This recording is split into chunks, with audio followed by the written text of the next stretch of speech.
Yeah, that's fine. Yeah, that's happy fine. to do that. Yeah. John is the first person signed up to the latest campaign from Research for the Future. They're an organisation which encourages people living with health conditions to register with their database.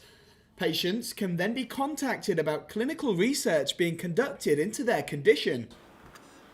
Kidney disease is extremely common in the UK. At least 8% of people suffer from it in some form. The most common form is chronic kidney disease.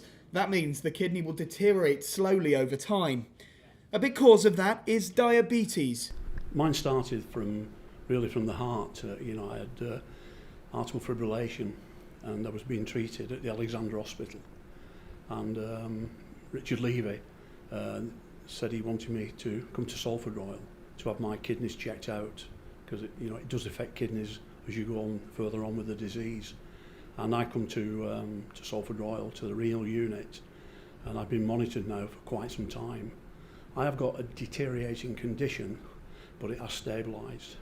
I think that when it started, with the arterial fibrillation, and then what can spin from that, type 2 diabetes, chronic kidney disease, I was quite surprised really, because I'd had no symptoms.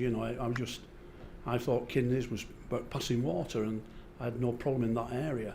With the help from the renal unit at Salford Royal, it's put me now in a stable position that it's not deteriorating any further, but as my years do roll on, I'm convinced it will, go further down that line. Professionals say only through research is it possible to better understand kidney disease and bring about improvements in its prevention, treatment and care.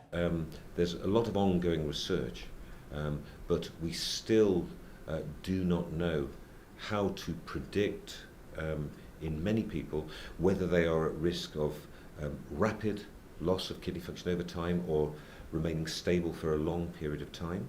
So one of the benefits of this project in the future will be trying to find people who are at risk of progressing and trying to determine them at an early stage.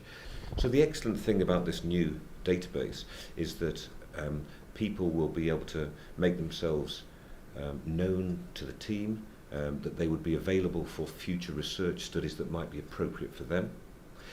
In particular, we will be reaching out to people who are not currently seen in the hospital system, and those people might have earlier kidney disease managed in primary care by the general practitioner, and those really are the people who might benefit the most from some of the treatments to slow progression of their kidney disease, because if we can get them at an early stage, then there's more chance of actually slowing the disease progression. The Research for Future programme involves diabetes, heart disease and respiratory disease. And now, ahead of World Kidney Day on the 8th of March, kidney disease has joined the programme, which will provide advantages for researchers and patients. Lewis Warner, That's TV.